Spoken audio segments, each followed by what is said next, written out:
Aloha! It's wonderful to see you all here again at such a critical time. Our democracy is under attack. The perpetrators of this attack are those who, in the name of saving our democracy, are destroying it. I don't use these words lightly. Every one of us who loves this country and who cherishes peace and freedom should be very alarmed by those who, driven by their insatiable hunger for power, are actively undermining all that we stand for. And almost every single day, if you're paying attention to the news and the headlines, there is some new assault and some new attack. Now, it's the Democrat elite and the swamp creatures in Washington who are doing all that they possibly can to keep us, the American people, from a very simple thing, having the freedom to choose who we want to be our next president.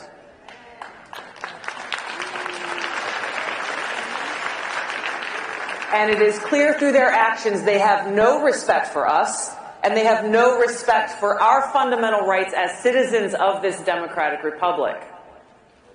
They are so terrified that we, the people, may make what they think is the wrong choice.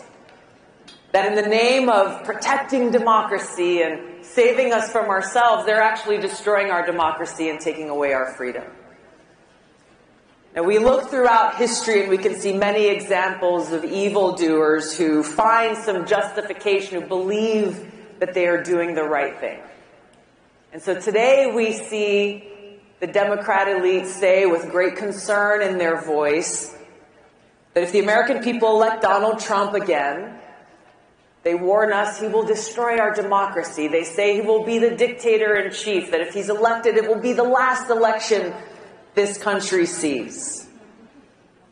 It's laughable. It is so crazy, it's laughable.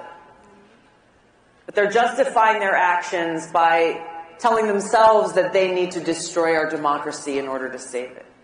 It's lunacy, and it's the mindset and mentality of dictators. They are waging a multi-front battle, and they will stop at nothing until they're successful. I'm going to go through a few of the many examples. We've seen how Colorado, Maine, 32 states have taken some action or another themselves in an unprecedented way to try to remove the leading Republican candidate for president, Donald J. Trump, from the presidential ballots. In defiance of the Constitution, these people are single-handedly deciding that somehow they alone have the authority to take away our right as citizens to decide who we want to be our president. We see in Congress, a progressive congressman, Ro Khanna from California, someone who I've known for years. He is so desperate to take Trump off the ballot that he's demanding that the chairman of the Federal Reserve, a position that's supposed to be nonpartisan and apolitical, take action and intervene to stop the former president from getting reelected. On December 27th of last year, Representative Khanna said in a post on X that Federal Reserve Chair Jerome Powell, quote, should cut interest rates now, given most of inflation was caused by supply shocks. If he doesn't, he may be the person most responsible for the return of Trump. The Democrat elite and their cronies, they're using our criminal justice system to prosecute and distract the Republican presidential candidate in the midst of his campaign. As we know, Donald Trump currently faces 91 charges in 4 criminal cases, 44 on the federal side, 47 on the state side, all felonies. This most recent ruling in New York, the real estate case, charging him a $355 million fine plus nearly $100 million in interest for a business transaction where there was no victim or complaint, where all parties made money. So egregious that even people who are not fans of Donald Trump are standing up and saying this is crazy and criticizing this judge's decision that from the very beginning has been a very clearly politically motivated hit job.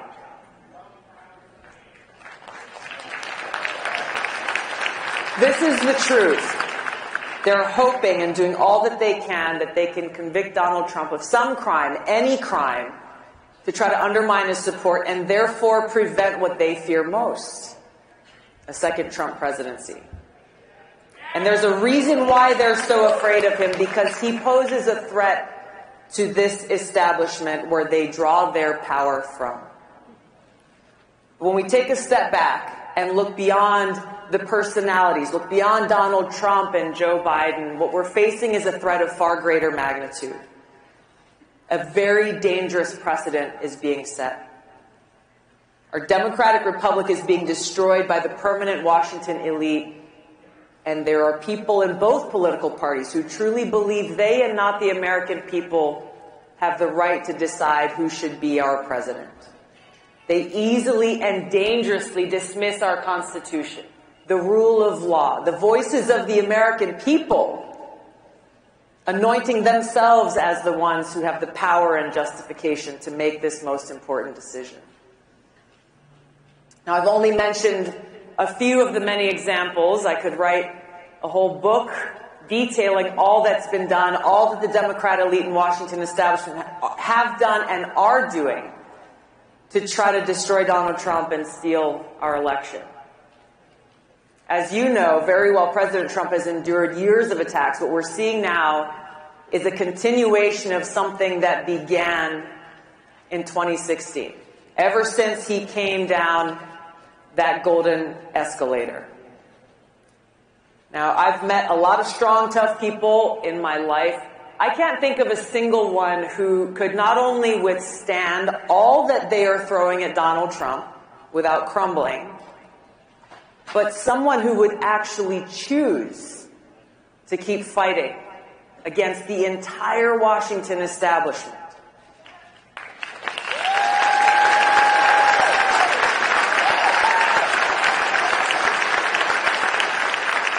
Now, I've known Joe Biden for a long time. I used to consider him a friend. Do you think he could handle this pressure? I don't think so.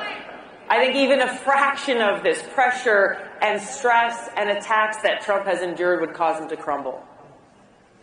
Now, if you listen to what Nikki Haley has been saying, she claims that President Trump only cares about himself and that he's doing all that he's doing only for himself. If that were the case, wouldn't he just walk away from all this? Walk away from the headaches and the attacks and the stress that he's enduring right now? So why doesn't he? I've had the chance to meet with him and speak with him at length, and I've seen firsthand his heartfelt interactions with friends of mine, veterans, and I've seen how he has touched their hearts and moved them to tears as he expressed his appreciation for their service and their sacrifice. No cameras, no crowds, just that heartfelt conveyance of appreciation. I've gotten a sense for what motivates him, and it's got nothing to do with what the Washington establishment is accusing him of. This is a man who's a fighter. His strength and resilience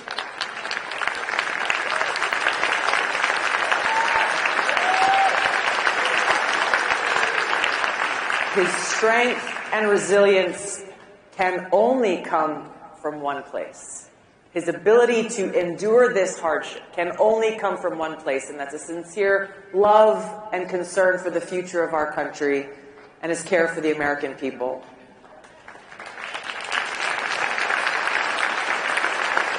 But we've got a lot of work to do ahead of us. Now is the time for us to act motivated by our love of country. We've got to take all the outrage and sadness and fear that we may feel, caused by those in power who have no care or respect for the will of the people. Take all of those feelings and let that motivate us to take action, to find strength in knowing that they are doing what they're doing because they're afraid of us. That just like we see foreign dictators are afraid of democracy, the Democrat elite are so afraid of a free people and a free society, and the possibility that we, the American people, might make the wrong choice in this election by choosing someone other than them. They are doing all they can through the power of law enforcement, the criminal justice system, the national security state, doing all that they can to stop us from exercising our freedom. They forget that we, the people, are the ones with the power.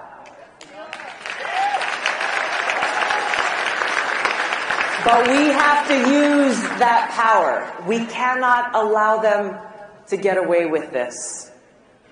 Our democracy is under attack, and it's up to us to save it. We have to hold those responsible accountable at the ballot box. We have to send this strong message to leaders in both parties that those who abuse their power and undermine our democracy and our freedom will not be tolerated.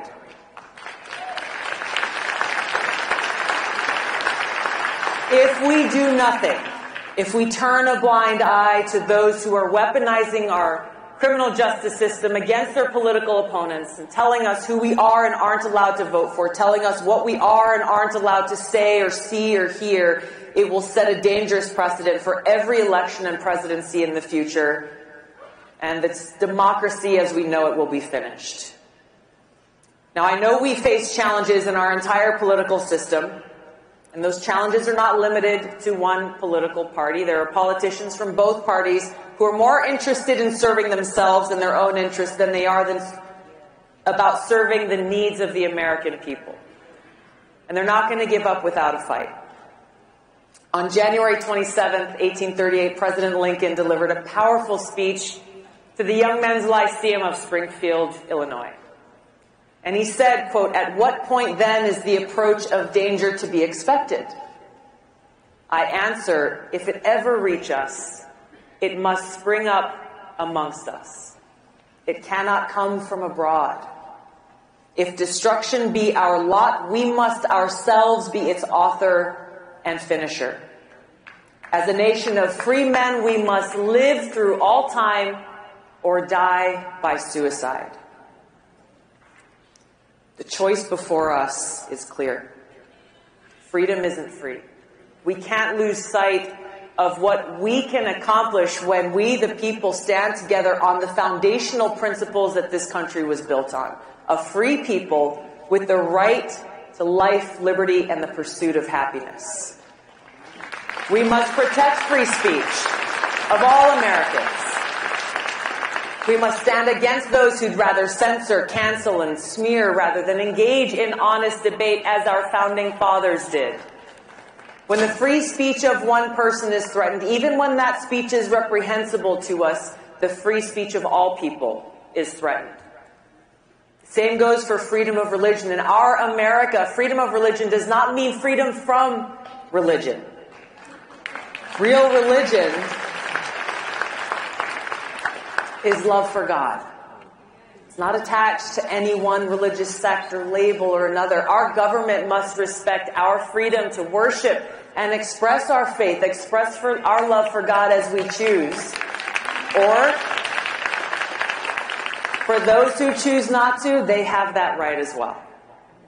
Our founders intentionally passed the Second Amendment right after the First because they knew how fragile this new free democracy was and how susceptible it would be, and it still is, to those who abuse their power to try to take away our freedom.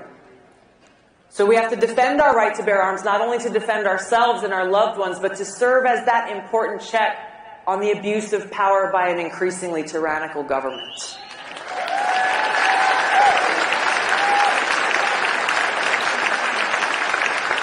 We must stop the bipartisan warmongers of Washington who constantly beat their war drums, who have pushed us to the precipice of World War III and a nuclear catastrophe.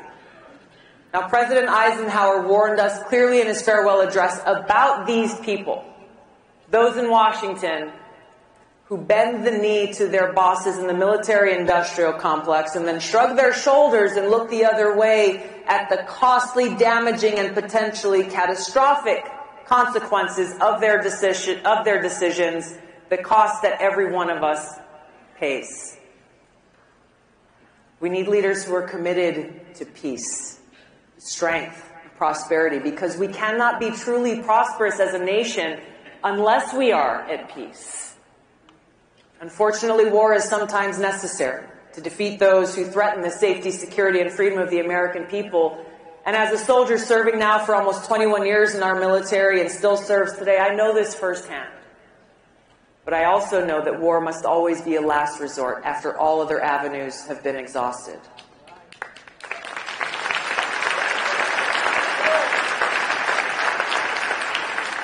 We need leaders who are committed to upholding the rule of law, who are committed to keeping our communities safe and securing our borders.